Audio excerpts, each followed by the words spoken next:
উত্তরবঙ্গে এখন দেখতে পাচ্ছি যে 5 থেকে 6টি জেলা আমাদের বন্যা কবলিত এবং প্রতি বছর আমরা আমাদের জায়গা থেকে এই চিত্রটি দেখতে পাই। এমনটি নয় যে এই বন্যাটি আসলে হবে, যে কোনো আপনি ব্যবস্থা নেন তা হবে, এমনটি নয়। আমাদের উত্তরবঙ্গের মানুষের প্রাণের দাবি।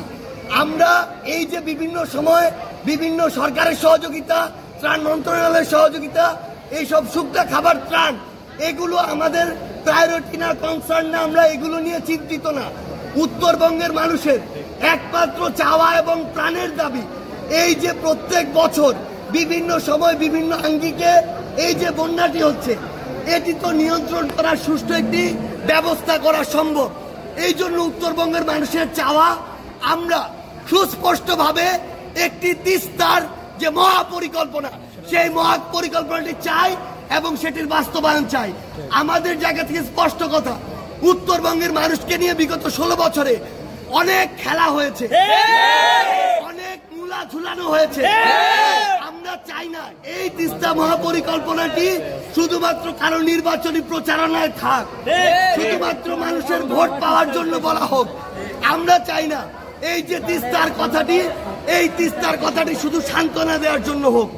উত্তরবঙ্গের মানুষের প্রাণের দাবি, আপনারা আপনাদের জায়গা থেকে, আমাদের যে অন্তর্বর্তীকালীন সরকার, আপনাদের এখন আর ওই আওয়ামী দোসরদের মতো কোনো পিছু টান নাই।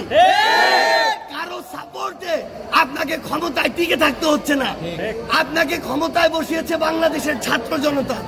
এই জন্য পুরো উত্তরবঙ্গের মানুষের কথা চিন্তা করে, যে এই দেশের সাথে যেভাবে চুক্তি করলে বাংলাদেশের স্বার্থের সাথে যায়, বাংলাদেশের মানুষের জন্য ভালো, সেই দেশের সাথে সেভাবে চুক্তি করে তিস্তার যে মহাপরিকল্পনা সেটি আপনারা বাস্তবায়ন করুন। যদি কোনো দেশ, কোনো সংস্থা কিংবা কোনো একটি গোষ্ঠী এক্ষেত্রে বাধা হয়ে দাঁড়ায়, তবে আন্তর্জাতিক আদালত থেকে শুরু করে আন্তর্জাতিক নদী বিষয়ক যত কমিশন বা সংস্থা রয়েছে তাদের সহযোগিতা নিয়ে ইভেন ইফ যদি মামলা করার প্রয়োজন হয় সেটি করে এই তিস্তা মহাপরিকল্পনা বাস্তবায়ন করার মাধ্যমে উত্তরবঙ্গের মানুষকে এই বন্যা থেকে আপনারা চিরতরে মুক্তি দিন।